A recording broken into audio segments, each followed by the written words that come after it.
Welcome to the refectory. Refectory is a term that's used in a monastery or an educational institution. That's what we call this room. And this, I've told you this much information about the cottages. I told you their names, I told you the square footage, I told you when they were built, I told you how many bedrooms, bathrooms, but I did not tell you none of them have a kitchen. None of them have a dining room. And again, he's inviting you guys to get to know you. If you put a kitchen in each of those cottages, there'd be no incentive for the guests to come out. So if you wanted to have breakfast, come in here between 7 o'clock and 11 o'clock in the morning. Dressed very casual. All of your food would be over here. If you have a special order, the staff will accommodate you. This is a farm-to-table situation 100 years ago. All of the food is raised either on this hilltop or down below where the poultry ranch is. So all the food is produced for the guests, the staff, and family. Lunch is similar. Come in between noon and 3 o'clock. Casually dressed. All the food over here. Again, if you have special orders, don't worry. The staff will accommodate you. Dinner's a little bit more formal, guys. Ladies, you're going to be wearing dresses. Gentlemen, we're going to be wearing jackets and a tie. It's not a black tie event, but it's certainly more formal than the other meals. They're going to have name tags here. So look for your name tag. If there's more than the 22 people here, like there is today, he's going to bring in another table for us tonight so we can all dine comfortably. If there's more guests than that, we're going to be eating on the back patio in those platform-type tents, those circus-type tents that he grew up camping in. So we'll be dining out there. Mr. Hearst is going to sit here. Davey's across from them. The newest guest on the hilltop will sit adjacent to them. Again, he's a newspaper guy. He's looking for stories. So he wants to hear your rich stories when you arrive. He's probably going to contemplate writing about you. The longer you stayed, the further you got pushed out. The same tableware, silverware, glassware he's using paper napkins. He's trying to keep it California casual. Or maybe he's trying to save money on laundry. He wasn't saving money on artwork in here. He's got Spanish choir stalls, 17th century choir stalls. If you haven't noticed the ceiling, take a look. It's a 16th century Italian ceiling, 13 saints looking down upon you. Now his house looks like a cathedral. I think we can all agree upon that. He's got choir stalls from a church in his living room. He's got choir stalls in his dining room. He's got saints looking down upon him. I would think this guy's rather religious. I would think there's probably a church up here. If not within this house, maybe on the property. He was asked in 1946 by Newsweek magazine. They asked him, Mr. Hearst, what is your religion? He said he was a man of no denomination.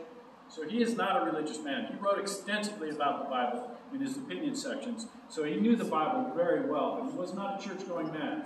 And so this is not a house of worship. There is no church in this house or on this property. And this is, again, not a house of worship. This is quite the opposite. This is a party house. Everything that we see around us was purchased legally at auction or through art dealers. 90% of it in New York City. The other 10% was purchased legally through art dealers or auction in London. And I emphasize legally because there are trade laws in place today. There weren't 100 years ago. So no matter how big your purse or your wallet is, you cannot purchase this artwork today because of those trade laws. These flags or banners, they represent a district in Siena, Italy. Each represents a district. They're for a horse race. Again, Mr. Hearst is an equestrian. So these flags represent the polio. It's the name of the horse race. It's been taking place for about 400 years. And it's really hockey on horses, because they're trying to push off their opponent. And if you get pushed off your horse, and your horse crosses the finish line first, you're still a winner. And it takes place twice each summer. The first race of the summer is July 2nd. This Muslim Ketchup flag won that race, Drago, or the Dragon. So they were celebrating. The next race was August 16th. And I'm not clear on who won that race. You're probably thinking about, why does he have ketchup and mustard on this fancy 17th century Italian table? He's got multiple sets of ketchup and mustard. He's also got horseradish and pickles.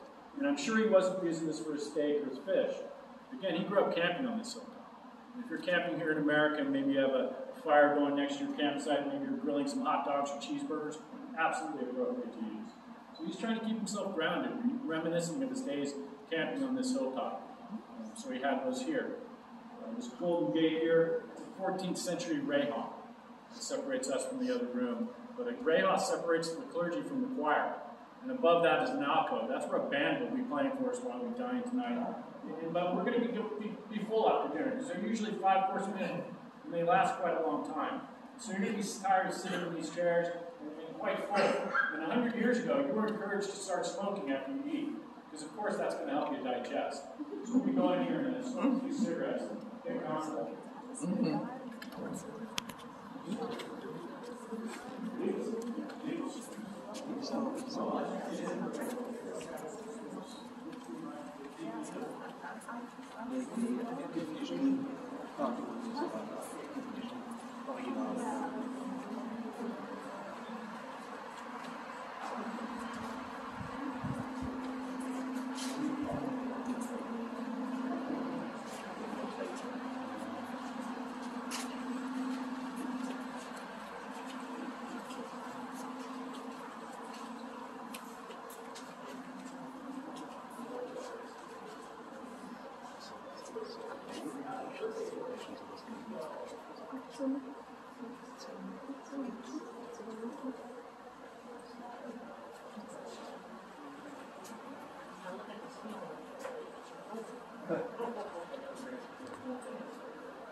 So this room went through changes, just like everything else on this property. Initially, this is the gun room. So they're storing recreational equipment in here. Then it became the music room, so they're performing or listening to music in here. Then it became the theater. The theater was completed in 1930, setting up the projector here, the screen at the other end, manipulating the furniture in a way that the guests can enjoy the movie. Then it became the morning room. It faces east. You have tremendous sunlight in the morning. As the day progresses, it gets a little bit darker. This would definitely be used after a meal. Definitely after the meal or after a movie. And 100 years ago, again, people are told that smoking will help you digest. But also you were told that if you were stressed out, you go see your doctor, that doctor's going to tell you to start smoking. So smoking is going to alleviate all of your problems. So they're smoking away in here. And that's why this scaffolding is here. The scaffolding has been in this room for 11 years. And it would not be unusual to see scaffolding throughout this property, inside the house, outside. But it would have been a wooden scaffolding. This guy's been working on this ceiling meticulously for 11 years using Q-tips, toothbrushes, cleaning solution, cleaning 1 square inch at a time. And he's cleaned it on the top. And if you notice the extensions or the exterior, he hasn't touched those yet. And no matter how hard he scrubs on those, he won't clean those. Because those are modern extensions. This roof or this ceiling was not big enough to fit in this room, so Miss Morgan's staff, architects, or craftsmen were able to put on these extensions. They painted them brown, the same color of the ceiling that was above me 11 years ago. So Mr. Hearst never got to appreciate the ceiling that we see today, quite bright. He saw the brown exterior that you see on the edge there. So that was painted to make it look like the ceiling above me. That brown door on the right-hand side, guys, get familiar with that. You guys will have access to that. That's the kitchen. Of course, not at my desk, but when you visit with Mr. Hearst, you're going to have access to it. There's 4 refrigerators. One of those is dedicated to you guys. So go in, make yourself a midnight snack, get yourself a sandwich. It's got 2 kegs in there, so pour yourself a beer or 2. Again, my younger guests, you have that fruit punch, lemonade, iced tea, and 7-Up to drink. You could not bring food upstairs. There was not room service up here unless you were ill. You couldn't bring food out to your cottages. So you're expected to eat your food anywhere down here on the ground room floor. And we all know your smartphone was still charging, so you couldn't use that as a navigational tool. So you were given a walkthrough on your first day, and you have to retain that information. You might not know your way back to your room, but you can sleep on this couch. This couch is 100 years old. It's a great, nice, comfortable couch, long enough to get a decent night's sleep before the lead housekeeper gets up, so she can show you back to your room. We have phone service up here, guys. Over 100 working phones. And when you pass by that, you'll see there's not a rotary dial on it. And that's because he's got switchboard operators. He's got 7 of them, all women. There's 1 of them available to you all day long, 24 hours a day, 7 days a week. Just pick up that phone, tell them where you need to call. They'll connect your call in and out of your country. And don't waste your time looking for power lines when you take that bus right down. Look for the wildlife. Don't look for telephone lines or power lines. You won't see them. I moved from Southern California about 15 years ago. 15 years ago, they decided to put our wiring underground. You won't see the wiring up here. His architect knew the foresight, had the foresight of knowing the view is the most important thing. So his architect put the wiring underground. Something my community figured out 15 years ago. So we're going to leave this room a room of leisure and comfort and people staying healthy and go into a more competitive room. Come on with me, folks.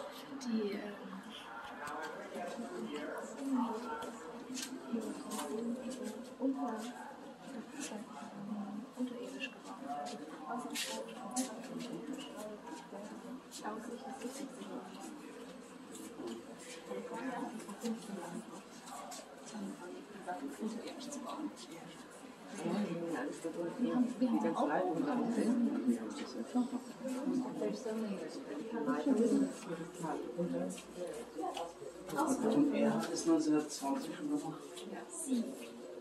Mine are fine. Nobody's got a camera up here.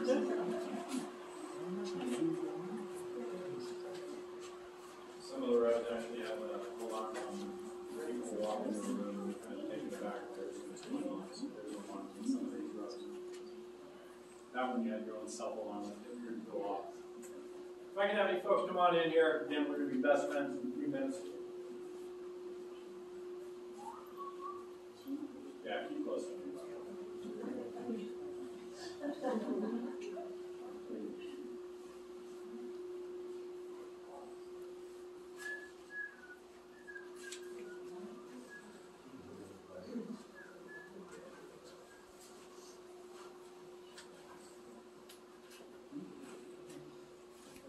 Welcome to Mr. Hearst Billiard Room. Named that for obvious reasons. We have the American pocket billiards here in front of me, and then we have a French game further away from you, and that's called Carom. And you each get a cue ball or a white ball. There's 2 people that play that. You're supposed to be able to bank that white ball 3 times, and after that 3rd bank, you're supposed to be able to hit that red ball. You're awarded all 1 point for that after you play to 21. It's a game of angles and geometry. I've never played that. I'm fairly proficient at this game. And I imagine if Maury and I picked up a cue stick today, I could finish by mid-week next week at some point. And I'm embarrassed to say 100 years ago in a house like this would be a men's only room, a man cave. But that was not the case in this house. Mr. Hearst encouraged men and women playing together. I mean, why would you have a jewelry box? A French jewelry box from the 15th century. Of course, you're going to put your jewelry in there. You might have borrowed some jewelry from Mr. Hearst. He's got jewelry from the bar. He's got mink coats for the ladies. There's still a mink vault in the basement today that still has mink coats. There's jackets down there that has dinner jackets for men, ties for the men as well. So he's going to complete your outfit. So if you need to borrow a necklace, ladies, no big deal. But you don't dare want to rip his belt. So of course you can put your jewelry in there. He does not have air conditioning. That's why we're fortunate to have the windows open. Yesterday when it was 106 degrees out, we didn't have the windows open. This room was very, very hot. So again, he does not have air conditioning. And think about the weight of these beams above us and earthquakes. The last significant earthquake was in 2003. It was 6.5 on the Richter scale. Epicenter was 3 miles away. That earthquake was so strong it rang the bells outside. We lost 13 RDOTs on this property.